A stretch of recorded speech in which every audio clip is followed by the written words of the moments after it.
जातस्य हि ध्रुवो मृत्युर्ध्रुवम जन्म मृतस्य च तस्मात् परिहार्य अर्थे न त्वं शोचितुम अर्हसि। Death is certain for one who has been born and rebirth is inevitable for one who has died. Therefore you should not lament over the inevitable. English में भी एक कहावत है as sure as death। Benjamin Franklin ने कहा था जिंदगी में सिर्फ दो ही चीजें निश्चित हैं, यानी कि सिर्फ दो ही चीजें ऐसी हैं जो यकीनी तौर पर सच हैं, मौत और टैक्सेस। साइकोलॉजी की भाषा में अगर कहूँ तो मौत जिंदगी का सबसे बड़ा डर है, लेकिन अगर वहीं फिलोसफी की भाषा में कहूँ तो मौत जिंदगी का सबसे बड़ा सच भी है, और अगर मैड टाइटन थैनोस की भाषा में कहूँ तो ये इनएविटेबल है। अब आप लोग सोच रहे होंगे कि मैं इस वीडियो में ये सब ज्ञान देने क्यों बैठ गया, मुद्दा क्या है वीडियो का? भाई साहब ये किस लाइन में आ गए आप? तो मुद्दे की बात यह है कि जब से मैंने मार्वल के द्वारा पेटेंट कराए गए प्रोजेक्ट्स टाइटल की वो लीक हुई लिस्ट देखी है, तब से मेरा मन भी यही सोच रहा है कि एक दिन तो ये एमसीयू का खेला भी खत्म होगा जरूर, और इसकी तैयारी अपने फाइगी बाबा ने करके रखी है पहले से ही। इस वीडियो में मैं आपको यही बताने वाला हूँ कि एमसीयू कब और कैसे खत्म होने वाला है। तो इस वीडियो में शायद एमसीयू फैंस के लिए इतने तगड़े स्पॉयलर्स हों कि आज आपके तोते नहीं बल्कि आपके फाख्ता भी साथ में उड़ जाए। और हाँ, हेडफोन्स जरूर लगा लेना, पता नहीं कब क्या सुनाई दे जाए, क्योंकि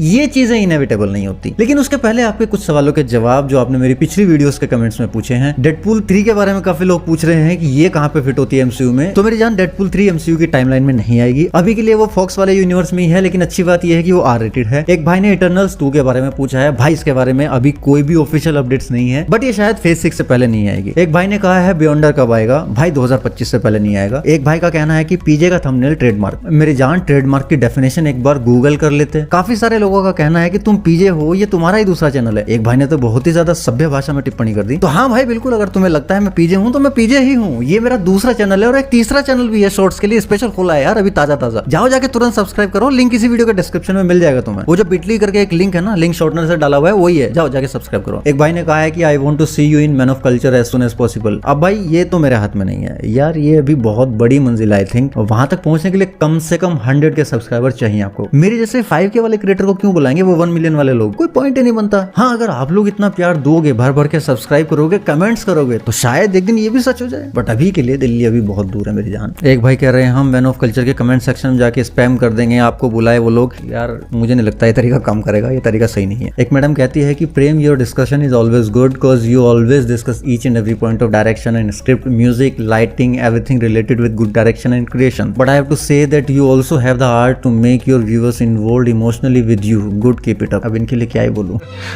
शर्म आ गई। मतलब ऐसे ऐसे कमेंट करते रहो यार, अच्छा लगता है जिंदगी में। तो चलो वीडियो के मेन मुद्दे पे आते हैं। तो 2008 में जिस सिनेमैटिक यूनिवर्स की शुरुआत यानी कि एमसीयू का जन्म हुआ, उसकी डेथ होगी आज से लगभग 10 साल बाद, यानी कि 2031-32 के आसपास। नहीं, मैं कोई फॉर्चून टेलर नहीं हूं, ना ही कोई भविष्यवाणी यहाँ पे कर रहा हूँ, ये सिर्फ सिंपल सा मैथमेटिक्स है। 2008 से लेकर 2021 तक के फेज 1, 2 एंड 3 की एमसीयू की पहली सागा थी, जिसको नाम दिया गया इन्फिनिटी सागा। फिर एमसीयू में दौर शुरू हुआ मल्टीवर्स सागा का, जो कि 2021 से शुरू होकर 2025 में एंड हो जाएगी, जिसमें कि फेज 4, 5 एंड 6 इंक्लूड होंगे, जो कि हमने सैन डिएगो कॉमिक कॉन में देख ही लिया। लेकिन इससे आगे की कहानी आपको उस लिस्ट में मिलती है जो मार्वल ने पेटेंट कराई है। और जिस हिसाब से एमसीयू का पैटर्न रहा है पिछले 14 सालों का, एमसीयू हर 3 फेज की एक सागा कंसीडर करता है। देन करंट में चल रही इस मल्टीवर्स सागा के बाद आएगी 3 फेज की एटर्निटी सागा, जिसमें इंक्लूड होंगे फेज 7, 8 एंड 9, जो कि 2026 से शुरू होकर लगभग 2028 तक चलेगी। 3 साल में 3 फेजेस खत्म। ऑफ कोर्स डिज्नी प्लस है तो कंटेंट जल्दी जल्दी आएगा ही, नहीं आएगा तो लोग डिज्नी प्लस का सब्सक्रिप्शन लेना बंद कर देंगे। तो अगर डिज्नी प्लस से पैसा कमाना है डिज्नी को, तो सब्सक्राइबर्स को साल में 6-7 सीरीज देनी होंगी, सिंपल सी बात है। और 6 सीरीज तो ये लोग फेज 5 में भी ऑफिशियली अनाउंस कर चुके हैं सैन डिएगो कॉमिक कॉन में। तो मैं वही कैलकुलेशन पकड़ के चल रहा हूँ। तो 2028 तक एटर्निटी सागा खत्म, फिर उसके बाद आएगी 3 फेजेस की टाइमलेस सागा, जो कि 2029 से लेकर लगभग 2031 या 32 तक जाएगी। सेम वही पैटर्न अगर पकड़कर चलें कि लगभग 3 साल में 3 फेजेस खत्म। अब देखो, एमसीयू के खाली शुरू के 3 फेजेस जो कि फेज 1, 2 एंड 3 हैं, वो ही लंबे चले थे 2008 से लेकर 2020 तक, लगभग 12 साल, क्योंकि उस वक्त डिज्नी प्लस नहीं था। लेकिन मैं अपनी शॉर्ट्स वाली वीडियो में बता चुका हूँ कि उन तीनों फेजेस का कंटेंट कुल मिला के इतने घंटे का नहीं था जितने घंटे का फेज 4 अकेला हमें दिखा चुका है। आप चाहो तो आई बटन पे क्लिक करके वो शॉर्ट्स देख सकते हो, पता चल जाएगा कि एमसीयू अभी तक कितने घंटे चाट चुका है हमारी जिंदगी के। अब सवाल आता है कि इन दोनों ही eternity saga and timeless saga में हमें क्या देखने को मिलेगा, और उस वक्त एमसीयू किस लेवल पे होगा, उसकी क्या पोजीशन होगी। तो इसका जवाब भी हमें इसी लीक हुई लिस्ट में मिल जाता है। उसके हिसाब से जो मेरी कैलकुलेशन है, अगर उन सभी टाइटल्स पे प्रोजेक्ट्स बनते हैं, तो इटर्निटी सागा के अंडर में एक प्रोजेक्ट आएगा Hercules rise of the gods, यानी कि ये वो वक्त होगा जब सीक्रेट वॉर्स खत्म हो चुकी होगी, जब इंसान अपने जैसे ही एक साधारण से इंसान यानी कि कैंग वगैरह से उलझ के मल्टीवर्स को बर्बाद कर चुका होगा। कैंग साधारण इंसान ही है भाई, और कुछ नहीं है। और जो लोग सीक्रेट वॉर्स की स्टोरी लाइन जानते हैं, उनको पता होगा कि ये सब कैसे होगा। अगर नहीं जानते तो मेरी आई बटन वाले वीडियो चेक कर लेना, उसमें सीक्रेट वॉर्स को डिटेल में समझाया गया है। शॉर्ट में इतना समझ लो कि मल्टीवर्स ऑफ मैडनेस में जो तुम लोगों ने सोचा था कि एक ही कैरेक्टर के बहुत सारे वेरिएंट्स दिखेंगे और दुनिया जहां ध्यान में पता नहीं किस किसका कैमियो इमेजिन करके बैठे थे, वैसा ही कुछ हमें सीक्रेट वॉर्स की इवेंट्स में दिखाई देगा, उससे पहले नहीं। फिर इसके बाद एमसीयू में जिन गॉड्स का भी मजाक बनाया गया है उनका टाइम आएगा, जैसा कि नाम से ही समझ आ रहा है। और स्पॉइलर अलर्ट के साथ थोर लव एंड थंडर जिन लोगों ने देख ली है उनको पता होगा कि उसके मिड क्रेडिट सीन में ज़्यूस अपने बेटे हरक्यूलिस से कहता है कि इंसान आसमान में उड़ने वाले इंसानों यानी कि सुपर हीरोज की ज्यादा ही पूजा करने लगे, बहुत ज्यादा एडमायर करने लगे उनको, जबकि हम गॉड्स को वो भूल गए हैं। अब उन्हें गॉड्स का कहर दिखाना होगा, उनको दिखानी होगी असली Fury of Gods. Fury of Gods से याद आया, शज़ाम फ्यूरी ऑफ गॉड्स का ट्रेलर भी ब्रेकडाउन मैंने करके रखा है, आई बटन पे जाकर चेक कर लेना उसको भी। फिर बोलते हो डीसी के ऊपर वीडियो नहीं बनाता, और हाँ उस वीडियो के लिए स्पॉइलर मैं अभी से बता देता हूँ, उस वीडियो में आपको शज़ाम फ्यूरी ऑफ गॉड्स की पूरी प्लॉट लाइन मिल जाएगी। वापस आते हैं मार्वल में, तो फिर वहां से इटर्निटी सागा शुरू होगी, जो कि पूरी सागा कॉस्मिक लेवल पे खेलेगी। लव एंड थंडर में ही हम इटर्निटी को भी देख चुके हैं, तो उस सागा में हमें इटर्निटी की असली पावर का अंदाजा होगा। तो कह सकते हो कि लव एंड थंडर मूवी हमें प्रॉपर आज से 5 साल बाद समझ आएगी। मुझे पर्सनली कहीं ना कहीं ऐसा लगता है कि मेकर्स इस चीज को टैकल कर लेंगे उस वक्त तक, और उस वक्त अपने हीरोज यानी कि अवेंजर्स कहां होंगे उसका जवाब हमें देगी अवेंजर्स एकेडमी, जो कि शायद उस वक्त जो भी न्यू मेंबर्स होंगे अवेंजर्स की टीम के उन सबको एस्टैब्लिश करने का काम करेगी। फिर इस सागा का ऑलमोस्ट एंड होगा अवेंजर्स इटर्निटी वॉर्स से। ऑफ कोर्स इसके बीच में काफी सारी मूवीज आएंगी, लेकिन इस इटर्निटी वॉर्स में सारे के सारे एवेंजर्स मिलकर गैलेक्टस से भिड़ जाएंगे, क्योंकि जिन लोगों ने इटर्निटी वॉर कॉमिक्स इवेंट पढ़ी है उन लोगों को अंदाजा हो गया होगा कि ये कितना बड़ा कॉस्मिक इवेंट होने वाला है। बट जिन लोगों ने नहीं पढ़ी उनके लिए मैं बता देता हूँ कि इन इवेंट्स में मिस्टर फैंटास्टिक की बहुत अहम भूमिका होने वाली है, और अभी के लिए काफी बड़ी अपडेट ये आ रही है कि मिस्टर फैंटास्टिक के लिए ऑलमोस्ट कास्टिंग फाइनल हो चुकी है, और उस एक्टर को अभी के लिए 3 मूवीज के लिए साइन कर लिया गया है, जिसमें की पहली होगी Fantastic 4, then Avengers Kang Dynasty, then Avengers Secret Wars. खैर अगर कॉमिक्स के पन्नों से ही ये एवेंजर्स इटर्निटी वॉर्स वाली स्टोरी लाइन उठाई जाएगी तो उस हिसाब से अभी एमसीयू का करंट मल्टीवर्स जो है वो लगभग 6 बार रिक्रिएट हो चुका है, एंड ये 7th इटरेशन चालू है मल्टीवर्स की। और जब इस बार इसके रिक्रिएशन का इवेंट होगा तो मिस्टर फैंटास्टिक को बियॉन्डर्स की पावर हासिल हो जाएंगी, जो कि पहले डॉक्टर डूम के पास थी, एंड रीड उस पावर की वजह से मल्टीवर्स को रिक्रिएट होने के बाद भी वहीं से कंटिन्यू कर पाएगा। मतलब कि नया मल्टीवर्स जो बनेगा वो जीरो से स्क्रैच से शुरू ना होकर पूरा multiverse as it is create हो जाएगा, जहां पे 7th इटरेशन एंड हुई थी, बिल्कुल ऐसा जैसे कुछ हुआ ही नहीं। तो हाँ, कॉमिक्स में रीड रिचर्ड्स इतना पावरफुल हो सकता है, और शायद एमसीयू में भी अगर प्रॉपर इसका कैरेक्टर डेवलपमेंट किया जाए तो। फिर इसके बाद एक और नाम है उस लिस्ट में जो है सेलेस्टियल्स एंड ऑफ टाइम, जो कि मुझे लगता है इटर्नल्स की 3rd इंस्टॉलमेंट होगी शायद, या वैसे ही कुछ, और ये इटर्निटी सागा की लास्ट मूवी होगी, यानी कि ये हमें देखने को मिलेगी लगभग 2028 में। और अगर आपने इटर्नल्स मूवी की एंडिंग ठीक से देखी होगी तो आपको समझ आ जाएगा कि सेलेस्टियल्स क्या कांड करने वाले हैं आगे चल के। और अगर आपको उसकी एंडिंग समझ नहीं आई थी तो टेंशन लेने की कोई जरूरत नहीं है, आई बटन पे आपको वीडियो मिल जाएगी, उसमें मैंने प्रॉपर डिटेल में समझाया हुआ है उस मूवी की एंडिंग को। फिर 2029 से शुरू होगी एमसीयू की टाइमलेस सागा। उस वक्त तक टाइम खत्म हो चुका होगा और एक अलग ही लेवल की चीज हमें देखने को मिलेगी, क्योंकि अगर इस इवेंट को मेकर्स कॉमिक्स की टाइमलेस इवेंट से उठाएंगे, जो कि काफी रिसेंट इवेंट है कॉमिक्स में, जो कि लास्ट ईयर दिसंबर 2021 में स्टार्ट हुई है, अगर उसको उठा लिया तो एक बार फिर से कैंग द कॉन्करर हमें एमसीयू में वापसी करता हुआ दिखाई देगा। प्लस उसके साथ ही इस इवेंट के मेन कैरेक्टर्स के तौर पे हमें जो लोग देखने को मिलेंगे उनमें से कुछ इस प्रकार हैं: मिस मिनट्स, हल्क के कई सारे वेरिएंट्स, शी हल्क, थोर, शायद Rune King Thor, Rogue from X Men, Spider Man 2099, Sam Wilson का कैप्टन अमेरिका, और इस पे भी एक टाइटल रजिस्टर हो रखा है कैप्टन अमेरिका सैम विल्सन, जो कि मुझे नहीं लगता कि ये बनेगा। अब मैं ये नहीं बोल रहा हूँ कि 2011 की ये टाइमलेस इवेंट उठाई जाएगी टाइमलेस सागा में, मैं बस बोल रहा हूँ कि अगर उठाई तो हमें क्या देखने को मिल सकता है। और अब सवाल आता है कि 2031-32 के बाद एमसीयू का क्या होगा, क्या इस टाइमलेस सागा के बाद एमसीयू खत्म हो जाएगा? तो मेरा जवाब है हाँ। इस वीडियो की पहली लाइन का मतलब ही यही है कि जो जन्मा है उसकी मृत्यु निश्चित है, यही तो प्रकृति का नियम है, एक शाश्वत सत्य है। खुद थैनोस बाबा ने भी तो यही कहा था, आई एम इनएविटेबल। लेकिन चिंता की बात नहीं है, साइंस कहता है कि एनर्जी कभी डिस्ट्रॉय नहीं होती, वो बस अपना रूप बदलकर वापस आती है। एंड स्पिरिचुअलिटी कहती है कि आत्मा कभी मरती नहीं, वो शरीर बदलकर वापस आती है। एंड फिलोसफी जो कि स्पिरिचुअलिटी का ही एक सबसेट है, वो मिर्जा गालिब के जमाने के शायर उस्ताद ज़ौक़ के शब्दों में कहती है कि लाई हयात आए क़ज़ा ले चली चले, ना अपनी खुशी ना आए ना अपनी खुशी चले। जिसका मतलब है कि जिंदगी हमें ले आई तो हम आ गए, और मौत ले जाएगी तो चले जाएंगे। जिसका एमसीयू के कॉन्टेक्स्ट में मतलब है कि जब तक एमसीयू जिंदा है तब तक देखते रहो, मजा लेते रहो जिंदगी का। जब एंड हो जाएगा तो टेंशन मत लेना, क्योंकि धमाल मूवी के मानव बाबा ने कहा है घास फिर उगेगी तो घोड़ा फिर से वापस आएगा घास खाने। यानी कि इस टाइमलेस सागा के बाद एमसीयू एक बार फिर से रिबूट हो जाएगा शायद, अगर हम फैंस का प्यार इस तरह बना रहा तो, या फिर हो सकता है उस वक्त डीसी का दौर चल रहा हो। जो भी हो बस देखते रहो और बस जिंदगी का लुत्फ लेते रहो। ये तो था मेरा टेक इस पूरे मुद्दे को लेके। अब आप बताइए आपका इस मुद्दे के बारे में क्या सोचना है, या तो यहाँ पे कमेंट्स में बता दो, या फिर ज्वाइन कर लो हमारा हीरोगैज़म क्लब, जिसमें हर फ्राइडे रात 9 बजे हम करते हैं जम के सुपर हीरो पार्टी। ज्यादा डिटेल्स के लिए हमारा टेलीग्राम ग्रुप ज्वाइन कर लो, जिसका लिंक आपको डिस्क्रिप्शन में मिल जाएगा। मैं मिलता हूँ आपसे नेक्स्ट वीडियो में, तब तक के लिए